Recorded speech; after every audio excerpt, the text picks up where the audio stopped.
गोरखपुर में आयोजित विधायक खेल स्पर्धा 2025 का समापन हो गया। मंच से संबोधन के दौरान सीएम योगी ने गोरखपुर सांसद रवि किशन पर हल्के मजाकिया अंदाज में टिप्पणी करते हुए कहा कि भीषण ठंड में कुश्ती शुभम यादव और अनुराग यादव के बीच हो रही है, लेकिन पसीना रवि किशन को आ रहा है। उनके इस बयान पर कार्यक्रम स्थल पर मौजूद लोग हंस पड़े। मुख्यमंत्री ने शीतलहर का जिक्र करते हुए कहा कि कक्षा 12 तक के सभी स्कूलों को 1 जनवरी तक बंद कर दिया गया है। वीर बहादुर सिंह स्पोर्ट्स कॉलेज में आयोजित समापन समारोह में मुख्यमंत्री योगी आदित्यनाथ ने विजेता खिलाड़ियों को सम्मानित किया। इस मौके पर उन्होंने घोषणा की कि अब कामकाजी लोगों के लिए भी उपनगरीय और नगरीय स्तर पर खेल प्रतियोगिताएं आयोजित की जाएंगी। इसके साथ ही जनवरी के पहले सप्ताह से गांव से जिला स्तर तक संगीत प्रतियोगिताएं भी कराई जाएंगी, जिनका विस्तार स्कूल और वार्ड स्तर तक होगा। सीएम योगी ने बताया कि गोरखपुर के ताल नदौर क्षेत्र में अंतर्राष्ट्रीय स्टेडियम का निर्माण किया जा रहा है। साथ ही महानगर की संस्थाओं से एक खेल को गोद लेने का आग्रह किया जाएगा, जिसमें संसाधन सरकार और संस्थाएं मिलकर उपलब्ध कराएंगी। मुख्यमंत्री के निर्देश पर सांसद खेल स्पर्धा की तर्ज पर पहली बार विधायक खेल स्पर्धा का आयोजन किया गया।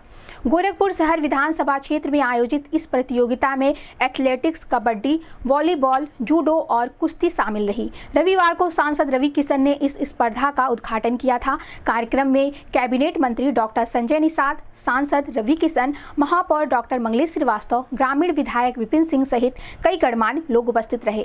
भारत माता की, भारत माता की, भारत माता की, वंदे वंदे वंदे। गोरखपुर नगर विधानसभा क्षेत्र से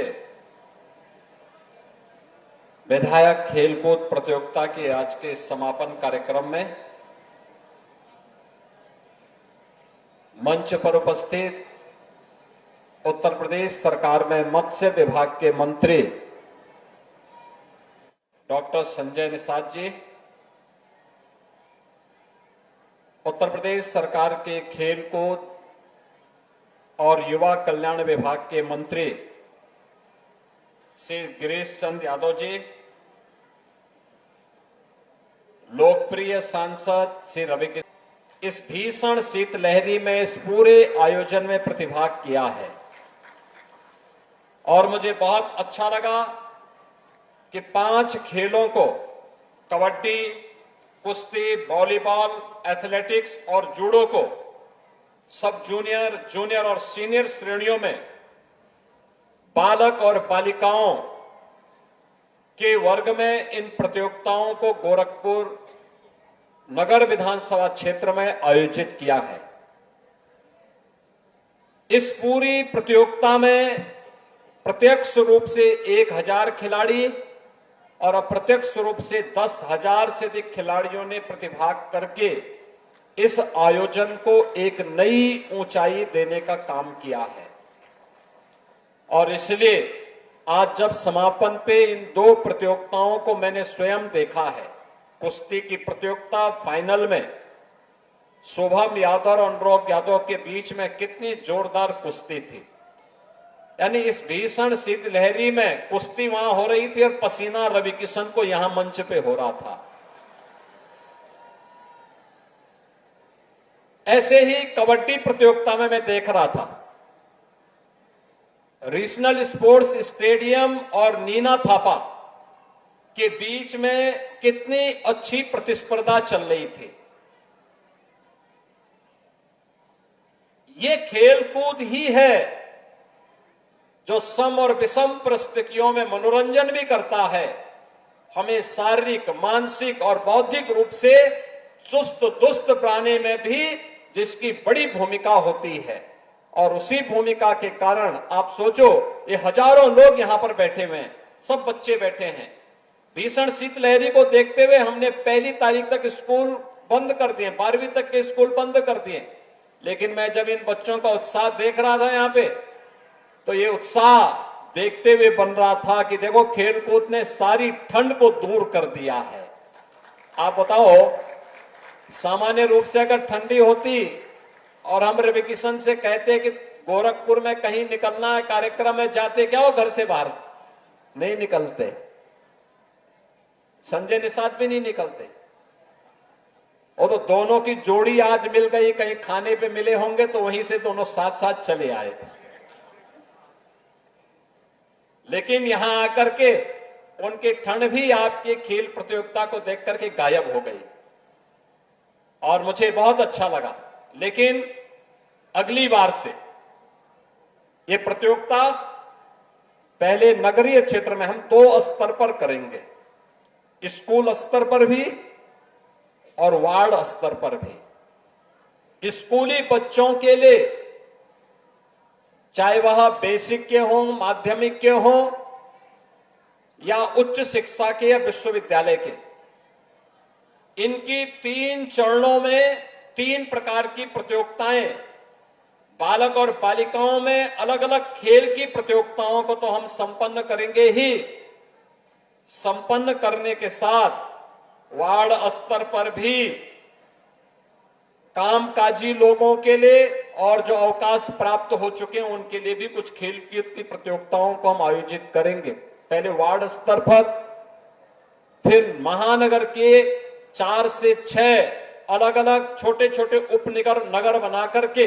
उस स्तर पर, और फिर महानगर स्तर पर इस पूरी प्रतियोगिता को हम आयोजित करेंगे।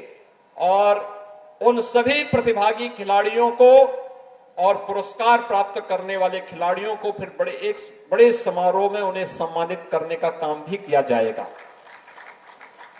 ऐसे ही गोरखपुर में सांस्कृतिक कार्यक्रम के लिए भी हम लोगों ने कहा है, ये जनवरी प्रथम सप्ताह में प्रतियोगिता होगी जिसमें कला की अलग अलग विधाओं के बारे में, गायन है, वादन है, नृत्य है, नाट्य है, इन सब की प्रतियोगिताएं आयोजित होंगी। और 11 से 13 जनवरी को जब गोरखपुर महोत्सव के आयोजन होंगे, तो मुख्य महोत्सव के कार्यक्रम में जो प्रतिभागी सर्वोच्च अंक प्राप्त करेंगे गायन, वादन, नृत्य, नाट्य में, उन्हें वहां पर सम्मानित करने का काम भी गोरखपुर महोत्सव के उस आयोजन में करेंगे। बहनों और भाइयों, आज खेल और खेलकूद की प्रतियोगिता के बारे में पिछले 11 वर्ष के अंदर भारी परिवर्तन हुआ है। कबड्डी हो, हॉकी, बैडमिंटन, एथलेटिक्स, इन सब के लिए पूरी दुनिया आपकी तरफ आंखें लगा करके देखती है।